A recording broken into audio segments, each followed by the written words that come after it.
কাতারের আমির Sheikh Tamim bin Hamad Al Thani দুদিনের সফরে ঢাকায় আসছেন 22 এপ্রিল। এই সফরে প্রধানমন্ত্রী শেখ হাসিনার সাথে বৈঠকে জ্বালানি খাতে সহযোগিতার পাশাপাশি দক্ষ জনশক্তি রপ্তানি ও ব্যবসা বাণিজ্য সম্প্রসারণ সহ 10টি চুক্তি ও সমঝোতা স্মারক সই হবে। এই সফরটি উচ্ছ্বসিত প্রবাসী বাংলাদেশিরা। কাতারের আমির Sheikh Tamim bin Hamad Al থানির বাংলাদেশ সফর বিশেষ তাৎপর্য বহন করছে। প্রধানমন্ত্রী শেখ হাসিনার সঙ্গে আলোচনার পাশাপাশি দুই দেশের মধ্যে জ্বালানি, জনশক্তি রপ্তানি, ব্যবসা বাণিজ্য, সামুদ্রিক পরিবহন সেবা, উচ্চশিক্ষা, বৈজ্ঞানিক গবেষণা ও নিরাপত্তা সহযোগিতা সহ 10টি চুক্তি ও সমঝোতা স্মারক সই হবার কথা রয়েছে। দেশটির আমিরের সফরে কাতার প্রবাসীরা উচ্ছ্বসিত, পাশাপাশি জানিয়েছেন বিভিন্ন দাবির কথা। আমরা কাতার প্রবাসীরা অনেক আনন্দিত এবং উচ্ছ্বসিত।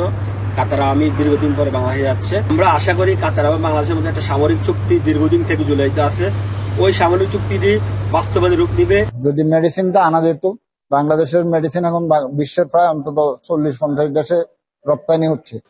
জীবন জীবিকার তাগিদে মধ্যপ্রাচ্যের দেশটিতে বসবাস করছেন 3.5 লাখ বাংলাদেশি। আমিরের সফরের খবরে প্রবাসীদের মধ্যেও এক ধরনের স্বস্তি কাজ করছে। এই সফরের মাধ্যমে বাংলাদেশ থেকে আরও দক্ষ কর্মী পাঠানোর ব্যাপারে গুরুত্ব দিয়েছেন প্রবাসীরা। অদক্ষ শ্রমিকের কারণে আমাদের বেকারত্ব বেড়ে গেছে। আমরা চাচ্ছি বাংলাদেশের দুই সরকারের কূটনীতিক কথা মাধ্যমে আমাদের এখানে দক্ষ শ্রমিক নিয়ে আসবে। যদি nurse, doctor, engineer, foreman, supervisor দক্ষ লোক আসে কাতারে, রেমিটেন্সের জন্য আমাদের অনেকটা দাঁড়ানো শক্তিশালী হবে।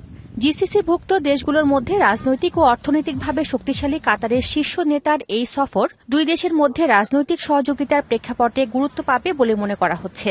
আর ইরান ইসরায়েলের সংঘাত ও ফিলিস্তিন পরিস্থিতি নিরসনে শেখ তামিমের ঢাকা সফরে আলোচনার কেন্দ্রবিন্দু হতে যাচ্ছে মধ্যপ্রাচ্য পরিস্থিতি।